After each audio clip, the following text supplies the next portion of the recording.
Hi, I'm Jeff from Amigo, and I'm here to tell you about a few of our games today. For those of you who don't know, Amigo is a German company that's been around for about 40 years. It's one of the top game companies in Germany.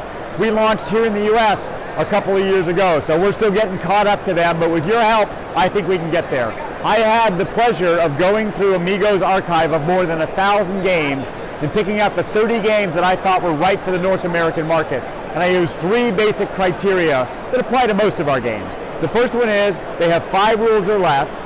The second one is they have European quality. That's in terms of both the components, but also the gameplay. And number 3, with 2 exceptions in our line, everything sells for $20 and under. So it's a very reasonably priced product line for really good European games. We're going to start with one of the classics, which is Saboteur. Saboteur has been in the US for 15 years. This is the 15th anniversary of the game. It's been distributed by other companies before us.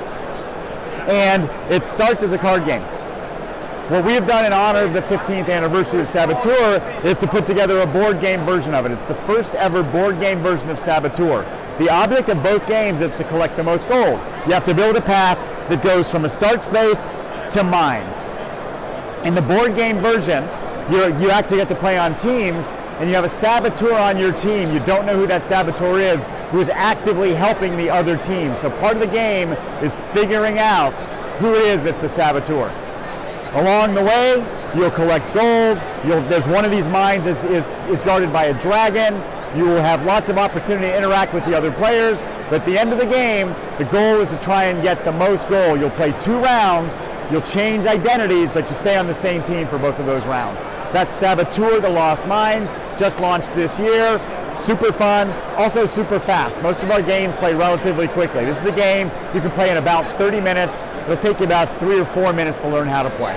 All right, the next game we'll talk about is Carnival of Monsters. This is the latest from Richard Garfield, and it's a card drafting game with a couple of twists. But before you get to that part, you have to know that congratulations, you have been nominated for 1 slot remaining in the Royal Monsterological Society. That's going to be given to the player that can put together the best menagerie of monsters over the course of 1 year. Now, the game doesn't take a year to play, but there are 4 seasons in the game, and those seasons vary from game to game. This is a drafting game, as I mentioned, so you're going to start with 8 cards in your hand. On each round, you pull out a card. But unlike a lot of other drafting games, you don't have to play that card right away. You also don't have to build out your hand. So you're going to draft and play and draft and play, or maybe you're going to hold those cards back to try and reveal, so you don't have to reveal what you're collecting to the other players. You will need to visit exotic lands and capture monsters from those lands. In order to capture a monster, you have to have enough land points to be able to capture a monster that goes in that land. So in this case, for example, we wouldn't have enough points. You'll need to capture more lands in order to do that. The bad news on the monsters is that once you've captured them, you also have to keep them in check. Some of these monsters are dangerous. So you may have to hire talented staff to help you. You want to get some help from the Royal Hunters, who help everyone. You'll also have the chance to work on secret objectives. So you may draft a secret objective that only you know that's going to add a multiplier to your points at the end of the game. The game goes on for 4 seasons, as I mentioned, 1 year, and at the end of the game you total up all of your points. By the way, you may have to go into debt as well, so you'll then subtract any loans that you've taken out. At the end of the game, the player with the most points is awarded that last coveted spot in the Royal Monsterological Society. On to XCode. Now I will tell you that I, for the most part, hate cooperative games. This is one, however, that I really like, and there's a reason for that. I'll explain it in a moment. The object of the game is for us to work together as a team to crack a code. And the way you crack that code is by collecting 3 of a kind and entering it into the keypad, so you cover up this space on the board with those 4s. 4 has now been entered into the code. In order to win this game, and we will all win as a team or lose as a team, we have to cover up every space on the board, including the star and the hashtag. But the catch is, we only have 3 minutes to do it. So it is exciting, it is fast, it is chaotic, and guess what else? It's going to make you talk to your fellow players, because you have to communicate in order to win. There are only 4 things you can do in this game. The first one, as I mentioned, is you can play 3 of a kind and cover up that space on the board. The second thing you can do is draw more cards to fill out your hand. You get a hand limit that varies based upon the number of players. The third thing you can do, and this is the most important, is you can trade. So if the player to my right has a 2, has 2 2s and needs a 2, I can trade a 2 to them, but I have to trade it only in the direction of the arrows. So in this case, I would have to trade with this player, who trades with this player, who trades with this player, and gets it back around to this player over here. If they needed a 3, in this case I have a 3 that can go in this direction of the arrow, pointing this way, so I'd be set to do that. The last thing you do is discard. So this is a frenetic game. You're picking cards, there's no turns, you're picking cards, you're playing simultaneously, you're shouting out what you need, you're giving players what they need. It takes 3 minutes. You can also collect timers and try and get a little more time for your team if you need it. The crazy part is there are 10 different levels, each level more challenging than the last. So as the game progresses, it gets harder and harder and harder for your team to beat the challenges that are there. Once you've passed the first 4 levels, you get to crack the seal on box number 2 that has 3 more levels in there, and then there are even 3 more levels after that that are even more challenging in box number 3. 10 levels in all, fast gameplay, quick to learn, only 4 rules, but all sorts of excitement, and the best part is it's designed to bring people together. Next game is called What the Heck. This is a classic German game. It's been around for 30 years. In Germany it's called Holz de Geier, which roughly translates to What the Heck. The object of the game is simple. You want to get the most points.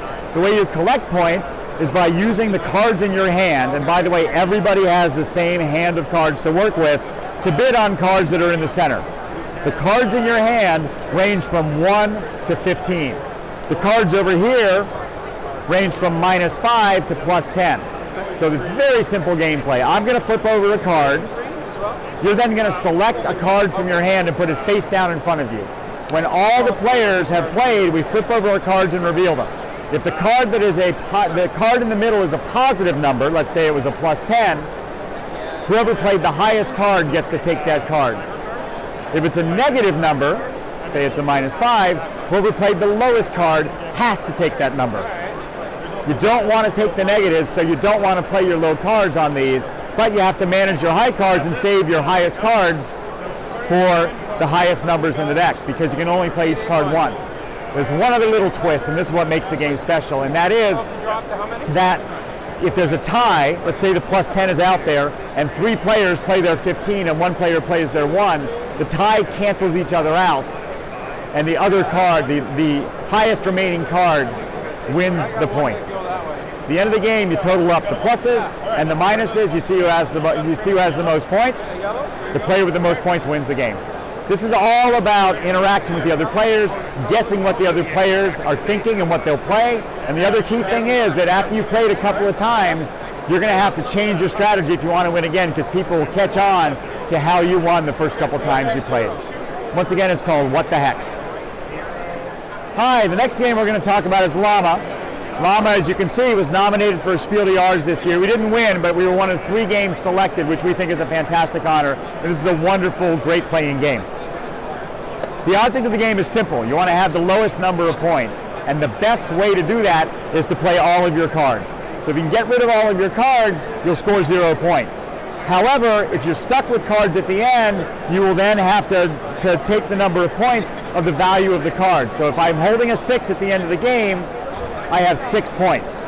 There's one little twist on the scoring, and that is if I have multiples of the same card, only one of them counts against my score. So if I have 1 6 in my hand, that's 6 points. If I have 2 6s in my hand, that's 6 points. If I have 3 6s in my hand, that's 6 points. In this game, there are only 3 things you can do. You can play a card, you can pick a card, or you can quit the round. If you want to play a card, you can play a card on the discard pile, and it's either the same number or 1 higher than the card that's there. So if there's a 2 down there, I could either play my 2 or I could play my 3. If there's a 3 down there, I could play a 3 or a 4. The 6 is the top of the mountain. That's the highest we go, and that's where the llamas play. You want to get rid of your llamas because they are worth 10 points. So if there's a 6 down there, you can play a llama on top of a 6. You could also play another llama once you're there, but llamas can also skitter back down the mountain, and when they get to the bottom, you can play a 1 on top of a llama as well. That's how you play a card. If you can't play a card or don't want to play a card, you can pick a card from the deck, or you can lay down your hands and quit, locking in the number of points that you have. there's one other little sort of diabolical wrinkle, and that is after you finish a round, you score with these chips. White chips count as 1 point. Black chips count as 10 points. In future rounds, if you play all of your cards and go out, you get to give back 1 chip of your choice. Obviously, you'd want to try and give back a 10, a black chip. The catch is, if you only have 8 points, and this is where this interesting little element of strategy comes in, if you only have 8 points, instead of going out this round, you might actually try and take 2 more points so you can trade in and get a black. Because going from 8 points to 7, only giving away a white chip doesn't do much for your score, but going from 10 to 0 does a lot. It's also a great catch-up feature for a player who might not be doing as well as the other players. You play until somebody hits 40 points. Whoever has the lowest score when somebody hits 40 wins the game. It's fast and easy to learn. Takes about 15-20 minutes to play. Even though those rules are so simple, there's tons of strategy in there as to how you hold, manage, and play your cards. It's called Llama. Hope you'll enjoy it. We're going to switch things up a little bit here and talk about a kids game. This is our top-selling kids game. It's a game called Clack. Like all of other games, it has very few rules, but there's lots of robust and fun gameplay in there. The object of the game is to collect as many discs as you can. You're going to roll the dice, and we're going to see a color and a shape. So let's say I saw green puzzle pieces. I am racing, along with all the other contestants, other players, to find green puzzle pieces and use the magnets at the bottom of the pieces to pick up as many other green puzzle pieces as I can. Are there any other green puzzle pieces out there? I may have gotten them all for this round. Then we roll the dice again and we get another one, green stars. So we're all racing to pick up green stars as fast as we can. That's rule number 1. Rule number 2 is that white is a wild card, or better yet, when you explain it to a child, say it's an anything. You can pick up anything green if you roll this. Over here, if you get white and an arrow, you can pick up any colored arrow, anything with an arrow on it. And if you get white and white, it's a total free-for-all. You're picking them up as fast as you can pick them up. At the end of the game, if you want to work on counting skills, you can compare the size of the stacks. You can have the kids count. Otherwise, you can just look at the size of the stacks and see who's the winner. Next game we're going to talk about is Engine number 9. This game combines 2 words I typically don't use in the same sentence very often. It's an introductory strategy game for 5-year-olds. I don't usually say 5-year-olds and strategy in the same sentence very often, but this is a game that pulls that together. So for those of you who want to try and introduce a great game to the next generation of gamers, this is a pretty good one to do it with. The object of the game is for players to race 2 of their 3 trains from any of the start spaces around the tracks to any of the finish spaces. The catch is that, as you can see, the tracks move on every turn. Let me get this set up the right way so I can show you how it works. When it's your turn, you roll the dice, you get a color and a number. Blue, 3. So that means that you move the blue tracks all the way across the board into the open space. There's always one open space. And then you can move any of your trains, if I'm yellow, 3 spaces. So I'd go 1, 2, 3. Now that's not such a great move because on the next round I might go off the tracks. However, if another player rolls blue and they move this, then guess what? I get to go with it and I go all the way across. So I'm now halfway across the board. I can spin around and I'm almost all the way to finish. And a couple of other very simple rules in the game, but this game is designed to have lots of teaching moments for parents and kids to play together. It's also a great game for kids who love trains. The game comes with these 12 toy trains, as well as the board with the pieces that move. And the game, it's a neat game because the board changes on every turn. We're going to close things out today with 2 classic games that we have revised just a little bit. Not so much in terms of the gameplay, but in terms of the components and how we package the games. The first one is called No Thanks. And the second one is called Take 5, which is also known as Sechs Nimmt in German. We'll talk about No Thanks really quickly first. This is a great gateway game. It's a fantastic game that's once again very easy to learn. Each player starts with a number of chips based upon the number of players. The object of the game is to get the lowest score. We flip over a card and you have a choice, and it's a very simple choice. You can take that card, in which case you get the number of points that's on the card, or you can put one of your chips on it. If you put your chips on it, you don't have to take it. We continue going around the circle until one player is willing to take the card. They get all those chips. At the end of the game, we're going to count up the number of cards you've collected, the value of the cards you're going to collect. you've collected, and we're going to subtract the number of chips you have. So chips are good and points are bad. There's one other little tricky rule, and that is if you get a couple of cards in sequence, only the lowest number counts against your score. The catch is, so let's say I took the 28, and let's say the next card was a 26. If I get that 27, the only card that counts against me is the 26. The catch is, I took 9 cards out at the beginning of the game, those are out of play, so the 27 could be over here. It's fast, it's fun, it's easy to learn, a little bit of buffing, a little bit of bidding, lots of interaction between you and the other players. Super fun game, and it's a very well-known game as well. The main change that we made on this is we made the cards bigger, we make them out of a thicker stock, we made the pieces bigger as well. They're flat on one side so it'll stay on the card, and that way you can just scoop the chips into your hand as you play the game. The next one to talk about is called Take 5. This is the artwork has changed, but the gameplay has stayed the same, of the classic German game Six Nimmt, or Sechs Nimmt in German. The object of the game is to get, once again, the lowest number of points. As you play cards, you play a card face down in front of you, and there are only 2 rules for how the cards can be played. The first one is that the number of the card has to be higher than the last card in any of the rows it's going to be played on. The second one is it has to be closest in number to that card. So the 55 can't be played here because it's lower than 102. It's higher than 25. It's higher than 23, but it's closest in value to number 41. When there are 5 cards in a row and you are forced to take the 6th card, that's when you take 5. That's the name of the game, and that's when you get the points that you're going to want to try and avoid. This game it can be played with 2 to 10 players, but it really sparkles when you've got 4, 5, or more players. Because of that, we added in a second game into this box called Take a Number. For those of you that have been to Germany and seen the German version, it's called XNimmt. This is a game that is specifically designed using the same gameplay mechanic for 2 to 4 players.